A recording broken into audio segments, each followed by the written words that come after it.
They say that when the wind cuts through the empty town of Bodey, California, you can still hear it. The clanging of a pickaxe, the creak of the old wooden elevator descending into the earth, and a faint voice whispering through the dust, "I warned you not to take it." That's what the park rangers and old-timers still claim. That the town of Bodey isn't just abandoned, it's cursed. A ghost town that guards its gold with jealous fury, long after the miners who found it turned to bones and dust. Tonight we're descending into that story, not as tourists staring at weathered buildings, but as witnesses to a legend that refused to die. Because Bodey wasn't just another gold rush town. It was a place where greed met damnation, and where every ounce of gold came with a price. The year was 1859, and the Sierra Nevada was still a frontier of promise and peril. A prospector named W.S. Bodey, often spelled Bodey, had set out from the crowded gold camps of Mono Lake, chasing rumors of quartz veins glinting beneath the granite slopes. He never made it back. That winter, he and his companion were caught in a blizzard, their bodies found frozen stiff near what would soon become the richest strike in the region. The irony was cruel. Bodey's discovery gave birth to a town he would never see. By the 1870s, the hills erupted with noise and ambition. Mines sprouted like veins of iron and timber, their headframes silhouetted against the burning desert sun. The Standard Mine, the biggest of them all, yielded millions in gold and silver. At its height, Bodey's population swelled to nearly 10,000 souls. It was said there were more saloons than homes, more gunfights than sermons, and more graves than baptisms. But every fortune dug from the mountain came with whispers of accidents, collapses, and screams echoing from the tunnels below. They called it the curse of the Bodey gold. The miners who first arrived described the ground as restless. Timbers creaked in ways that didn't make sense. Candles would snuff out in drafts that came from no direction, and men would swear they heard knocking when no one else was near. Superstition wasn't uncommon in mining towns, but Bodey's stories had a sharp edge. Miners began to vanish, swallowed by sudden cave-ins, or slipping into unseen shafts when the lantern light failed. One foreman, Daniel Sloan, wrote in his logbook of 1878, "Something taps behind the wall when we're alone, like someone trapped, still working." His handwriting faltered there. The next day's entry was never written. A week later, his body was found crushed beneath a fallen beam, though the timber itself was untouched. The men said he'd been pushed. At night, Bodey was a carnival of sin and gold. Music spilled from the gambling halls. Piano keys rang out over the drunken laughter of men who'd struck it rich. Brothels burned through the lamplight, their windows pulsing red in the dust-choked wind. And through it all, the ground seemed to hum. The same mountain that gave them wealth seemed to be listening. Among those who prospered was Eleanor Ellie Drayton, the daughter of an innkeeper and one of the few women to own property in Bodey. She ran a boarding house that overlooked Main Street, a tidy two-story structure surrounded by chaos. Men came to her for clean sheets and quiet meals. She became a silent observer of the madness around her. Her journal, found decades later in a collapsed attic, still survives in the Bodey Museum. One entry stands out. "Tonight the wind screams like it remembers. Mr. Sloan says there's gold deep below the main shaft that no man should take. He says there's something old under there, older than the mine." The others laugh, but when I looked into his eyes, I believed him. By 1880, Bodey was at its peak and its breaking point. The mine shafts plunged hundreds of feet into the mountain. The Standard Mine alone had 40 miles of tunnels. And the deeper they went, the stranger things became. Explosions misfired for no reason. Tools went missing. Voices echoed from disconnected galleries. A group of Chinese miners, immigrants who worked the night shifts, spoke of a hungry spirit in the lower levels. They called it Jin Gui, the gold ghost, a restless guardian that punished greed. Their superstition was mocked until the collapse of Tunnel 12. It happened during a night shift in late September 1881. 17 men were below when a support beam splintered. The air filled with dust and the sound of thunder underground. It took 3 days to reach them. When rescuers finally broke through, they found 12 bodies crushed or suffocated. 5 were never found at all. But the strangest detail was what they did find: a tunnel that hadn't been mapped. It was older than any of the others, carved with primitive marks and sealed by packed earth. The men called it the Hollow. That section of the mine was closed immediately. But the survivors claimed to hear voices coming from beyond the seal for weeks. Soft, rhythmic, like the sound of picks on stone. Working, still working. The mine's owners wanted no talk of ghosts. Investors were already nervous. But rumors spread faster than gold dust. Soon, even the local priest, Father O'Connell, was asked to bless the tunnels. He agreed reluctantly, descending with a cross and a lantern. When he came back to the surface, his beard was white with dust, his hands trembling. He refused to speak of what he'd seen, but he never again conducted mass in Bodey. Within a month, he was gone. By 1882, Bodey's prosperity began to rot. The price of gold fell. Accidents increased. Whole families left under cover of night, wagons groaning down the slope. What had been a town of ambition turned into a place of bad luck and violent ends. Men shot each other over poker hands and claims. Fires swept through the town 3 times in a single decade, destroying blocks at a time. Each time they rebuilt. But the survivors said the flames didn't start from oil lamps or stoves. They began in the mineshafts, as if the mountain itself was trying to burn the intruders out. Ellie Drayton's journal continued through these years, her words darkening with the town's decline. She wrote of miners waking at night to find gold dust scattered across their floors like a message, of children speaking to unseen men in helmets by the creek, and of her own nightmares of being underground, her fingers bloody, digging for something she couldn't see.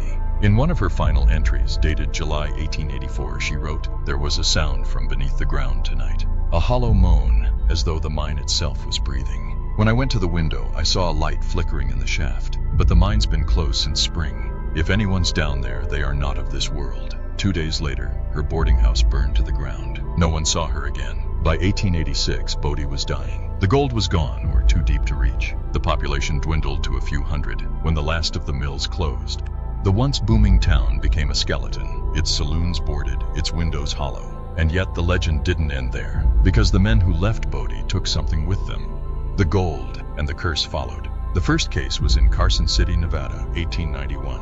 A man named John Calhoun, who'd been a foreman in the Standard Mine, was found dead in his room, his chest crushed as though by unseen weight. On his nightstand lay a small nugget of gold, its surface oddly polished, and beneath it a note in his own handwriting. "It knocks at the walls again." A year later in San Francisco, a banker's wife fell ill after her husband purchased a Bodey gold pendant.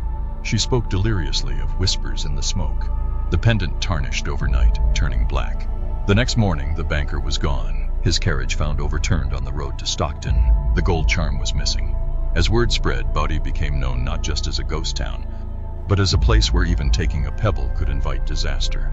In the 20th century, park rangers began receiving strange packages in the mail. Stones, nails, fragments of glass, each accompanied by apology letters. Tourists who'd pocketed souvenirs claimed they'd suffered car wrecks, illness, or death in their families until they returned what they'd taken. The letters piled up for decades. Today, they're stored in the Bodey State Historic Park archives under the label the Bodie Curse Collection. But what really happened under the mountain? Was it a curse or something darker, something human? Historical records suggest that after the collapse of Tunnel 12, the mining company secretly reopened the sealed chamber to investigate its gold potential. Several men, under orders from Superintendent James Kane, entered the hollow one last time. Their lanterns revealed narrow, hand-carved tunnels with no sign of modern tools, and faint markings on the walls resembling spirals or eyes. Whatever they found deeper in was never recorded. All official reports from that week were destroyed in a later fire, but one private letter survived, written by Kane to his wife. "My dear Margaret, if any harm befalls me, burn all that was sent from the mine. The gold carries the faces of the dead. I cannot wash them away." Kane lived another 12 years, but refused to ever speak of Bodey again. When he died in 1902, his coffin was lined with lead. His estate instructions forbade any monument. His grave remains unmarked. Modern historians dismiss the tales as folklore, a convenient myth for a place that lived too hard and died too fast. But even skeptics can't explain what keeps happening. Photographers report cold spots in the summer heat. EVP recordings capture faint tapping beneath the old stamp mill. And rangers tell of footsteps pacing outside their cabins at night. No animals, no people, just the sound of boots in the dust. The Bodie Curse continues to draw both believers and thrill seekers, each trying to uncover what's buried beneath the stories. But maybe that's the problem. Bodey doesn't want to be uncovered. Maybe that's why the winds still howl through its broken windows, and why the mineshafts still breathe cold air long after the earth should have settled.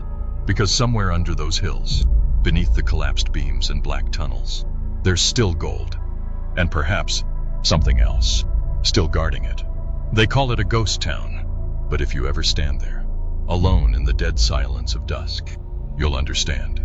Bodey was never empty. It was waiting. Over the years, ghost hunters, historians, and locals have all tried to explain Bodey's lingering presence, not just as ruins, but as something living, pulsing just beneath the silence. Those who've spent time there agree on one thing: the air feels charged, not the static of fear, but something deeper, heavier, as if the mountain still remembers every strike of the pickaxe.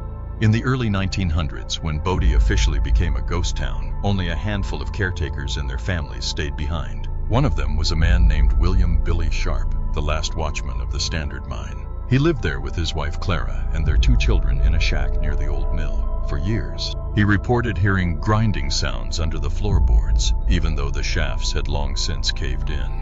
In 1915, Sharp wrote a letter to his brother in Sacramento. It said, "The sound comes before the cold, then the cold comes from below. Sometimes I feel it in my teeth." No one heard from him again.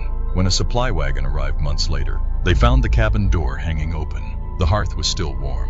The family was gone. Inside, the table was covered with a fine layer of gold dust, but there was no gold in Bodey anymore. The official report called it a disappearance under severe weather.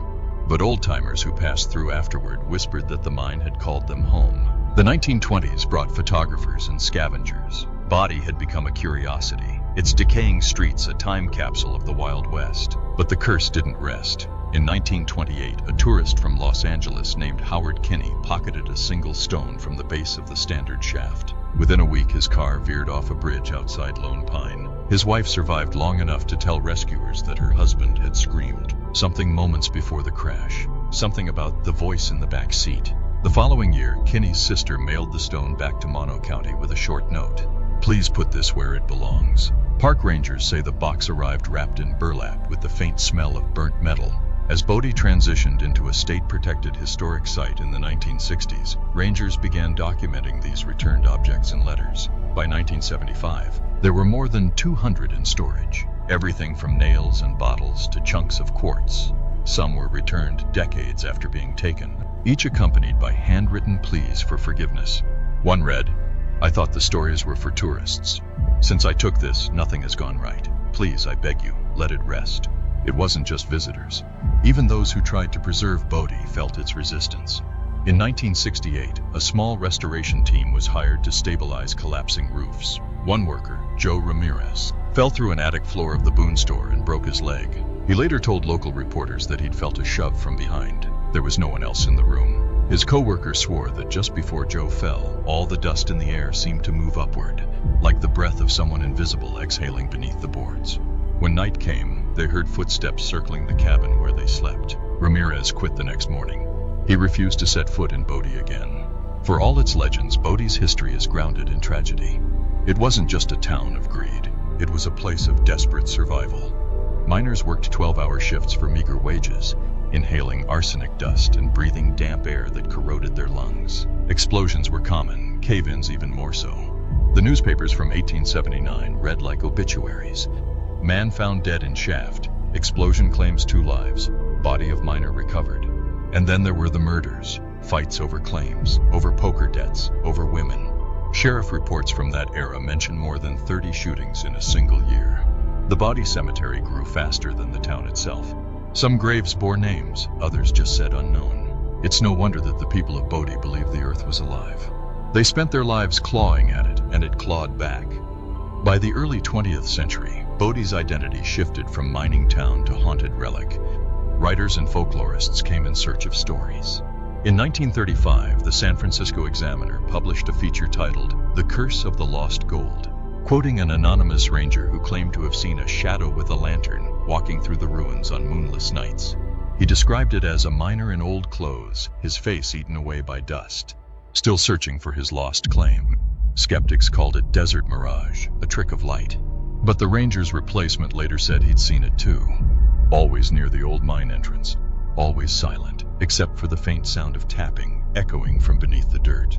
In 1941, a journalist named Eleanor North traveled to Bodey to write a piece for California Western Review. She brought with her a wax cylinder recorder, hoping to capture ambient sound from the ghost town for a radio segment. On her second night there, as wind howled through the broken glass of the saloon, she left the device running outside the mine's entrance. The recording still exists in fragments. For 20 minutes, there's only static and wind. Then, Faintly, a rhythmic knocking begins. 3 beats, pause, 3 more. It grows louder, closer. Then something strange, a faint voice, impossible to make out, as if spoken through layers of rock. Eleanor transcribed only one word with certainty. Leave. She left Bodie the next day and never wrote the article. Her notebook, recovered from her belongings after her death in 1952, includes one final note on the matter. It's not haunted by the dead, it's haunted by the work. Decades later, paranormal researchers would visit Bodie armed with infrared cameras, sensors, and modern instruments. Many dismissed the curse as legend, until their batteries drained mid-test, their microphones captured tapping underground, and their footage filled with static the moment they approached the old mine shafts. Even scientists couldn't explain the strange magnetic interference surrounding the standard mine. Geologists say it could be residual metals reacting with temperature shifts, but others argue it's something far older. The mountain's heart, still alive and waiting. Yet beneath the fear, Bodie's story remains human. A story of obsession, loss, and the price of ambition. The miners didn't come here to summon spirits. They came chasing a dream, the same dream that built America and broke it in equal measure. They dug into the mountain thinking they could master it. Instead, they became part of it. Every rusted nail, every crumbling wall, every echo that rattles through those canyons is a reminder. The mountain always takes back what it's owed. When you walk through Bodie today, under the scorching California sun, everything feels preserved in amber. Plates still sit on dining tables, tools still hang in workshops. It's as if time itself refused to move on. But linger too long, and the silence begins to hum, a low vibration beneath your boots, like something stirring deep below. Maybe it's just the wind, or maybe it's the sound of the pickaxes still swinging in the dark. Park rangers close Bodie at sunset, and for good reason. When the shadows stretch across the streets, the entire town seems to shift. The air cools, the wood creaks, and the world forgets the century. Visitors swear they've seen lamplight flicker in windows where no power lines exist. Some have heard the faint notes of a piano drifting from the old saloon, as if someone, somewhere, is still playing for the ghosts of men who never left. And then, there are those who claim they've seen her. A woman in a soot-stained dress standing at the mouth of the mine, her face half lit by moonlight. No one's ever gotten close, but the ones who have looked long enough say she's holding something in her hand. A small glowing nugget of gold. They call her the Keeper. Some think she's the ghost of Eleanor Drayton, the innkeeper whose journal vanished with her house. Others believe she's something older, the spirit the Chinese miners feared. The guardian of the hollow, still bound to protect the gold from thieves and fools. Either way, the message is clear. Those who take from Bodie lose something in return. A century has passed, but the curse continues. Even now, the museum still receives letters. In 2019 alone, over 50 artifacts were mailed back by visitors claiming bad luck or illness after taking small souvenirs. One note, written in neat cursive, said simply, "I thought I was immune. I was wrong. Perhaps the curse isn't supernatural at all. Perhaps it's guilt, the human kind that festers in the conscience until it finds a way to speak." But guilt doesn't make footprints in the dust. Guilt doesn't whisper your name at night. And guilt doesn't tap 3 times on your door when the wind dies down. So maybe Bodie really is cursed. Maybe the mountain never forgave what was done to it. Or maybe it's the miners themselves, still digging, still searching, their souls echoing beneath the mineshaft, reminding us that some treasures were never meant to be found. And if you ever decide to visit Bodie, don't take anything. Not a rock, not a nail, not even a grain of dust. Because if you do, the mountain will remember your name, and sooner or later, you'll hear the knocking too. You've reached the end of one tale, but another is already calling. Stay with Nightmare Tales, and step deeper into the stories the world tried to forget.